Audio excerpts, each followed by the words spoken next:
Welcome to part 2 of our Progressive Era video series.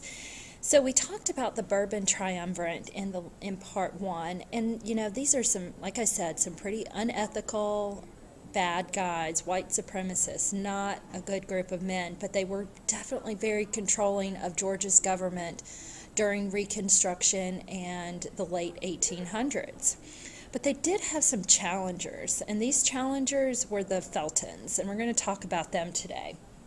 So the Feltons accused the Bourbons of supporting this planter aristocracy, like this planter royalty, working just for the farmers and for industry, those new businesses coming in, just for those industrial businesses. They also accused regular Democrats for not supporting the poor and lower middle class farmers. So the Feltons called themselves independent Democrats. Now, during this time period in Georgia, we really have a one-party political system, and it's the Democrats. And this is a different Democratic Party than what we know today as the Democratic Party. The Democratic Party somewhat takes a political ideology beliefs shift about the time of FDR, who we'll talk about in one of our later units when we get to the Great Depression. But most Democrats at this time are, for the elite, and they're not for the common man, which today Democrats typically tend to have the belief system of being more for the common man. So let's talk a little bit more about the Feltons. The husband of the couple was Reverend William Felton. He was a doctor, a minister, a farmer. He was from Cartersville, Georgia, and he did serve in Congress in 1874, and then later worked for the Georgia legislature on education reform, prison reform, and prohibition, which is anti-alcohol. And that becomes a big movement to kind of basically police the morale of people, and they felt people that were for prohibition, that wanted to rid the country, the entire United States, of alcohol, believed that if you could get rid of alcohol, you could fix the problems of society. But it actually leads to more problems because we have the creation of organized crime, like the mafia comes about during Prohibition, which is in the early 1900s. They actually create a U.S. constitutional amendment saying that the creation and sale of alcohol is banned, and then they later have to undo it because of all the crime that is created by that constitutional amendment. But William Felton was one of the big reformers to lead the country towards having Prohibition, not having alcohol at all. He also works for education because, like I said before, the Bourbons did not fund education. So Felton is in the Georgia legislature trying to get funding for education. So people that are not wealthy can go to school and get an education and make something of their lives.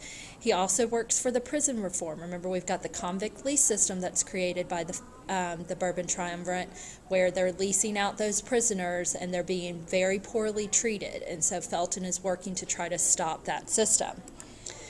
Then we have his wife, Rebecca Latimer Felton. She was also a leader for public education funding, vocational training for poor whites and for African Americans. Her biggest work that she did was in getting women equal rights, getting women suffrage, the right to vote.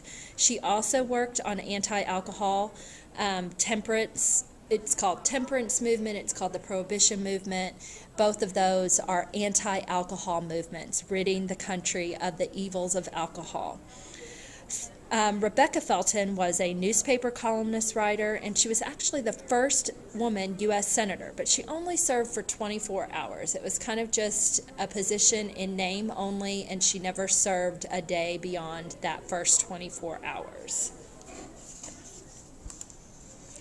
Now, this is some of the other political movements and industrial and agricultural movements that go on during the Progressive Era. And this is the Grange. And they started out as a social club for farmers, and they called themselves the Patrons of Husbandry, which is basically talking about a farm and its buildings. And so this is formed after the Civil War. Now, as crop prices begin to drop, you can see the rates here, how they drop so drastically from 1873 to 1885. Many farmers are going into bankruptcy and they're losing their farms. So the Grange becomes a political force for farmers. They organize in Georgia. They have about 18,000 members in Georgia, almost a million. 750,000 in the United States alone, 750,000. And so it forces Georgia to create a Department of Agriculture and help regulate railroad rates so that farmers know how much they're going to have to pay to transport their crop to the markets. And they create this Department of Agriculture as well to help regulate the farming prices across the state, because crop prices were fluctuating so greatly across the state that farmers couldn't depend on if they were going to make a profit or not as time went on. Okay, this is the end of part 2. If you again, hopefully you're completing the note sheets as you go through this. They are going to be required to be submitted, and those due dates are on Edmodo. If you have any questions, send me some questions via Edmodo, ask me questions in class, come in the mornings, do whatever you need to do to make sure you're getting the work done, and if you need help, I'm more than happy to help you out. Okay, thanks guys.